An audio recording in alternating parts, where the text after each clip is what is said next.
Cette semaine est marquée par la Journée internationale du droit des femmes. À cet effet, Talentis réitère sa profonde conviction de l'intérêt de la mixité dans les entreprises et va vous partager quelques vidéos autour des axes sur lesquels nous travaillons. Comment encourager l'ambition des femmes, comment leur donner toutes les cartes en main afin qu'elles prennent la place qui leur revient dans l'entreprise, mais également comment sensibiliser les managers, les dirigeants, tous les collaborateurs autour du sujet fondamental de la mixité.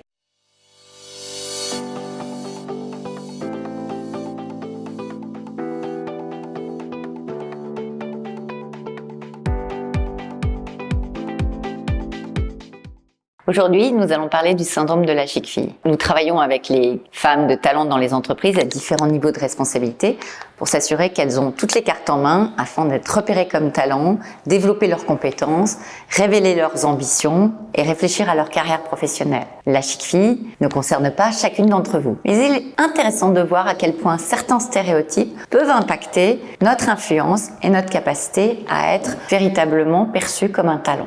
Alors, écoutons Marilyn Declercq sur ce sujet.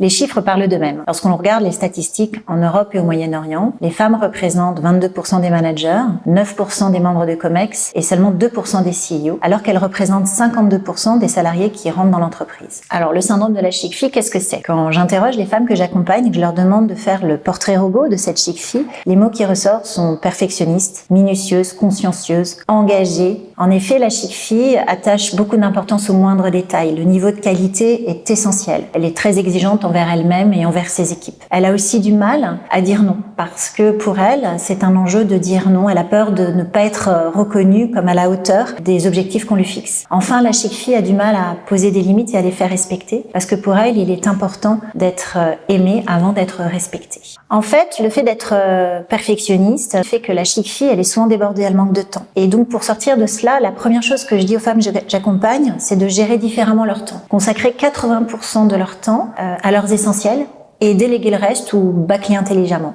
C'est quoi les essentiels? C'est les objectifs sur lesquels elles sont attendues, c'est les projets stratégiques et bien sûr, c'est leur visibilité et leur temps réseau. Elles peuvent se fixer des RVMM, des rendez-vous avec moi-même, protéger ces rendez-vous comme des rendez-vous très importants pour consacrer du temps à leurs essentiels. L'autre chose qu'elles auront à apprendre, c'est à dire non. Ne pas devenir des bad girls, ne pas dire non pour dire non, mais simplement pour dire oui à leurs besoins.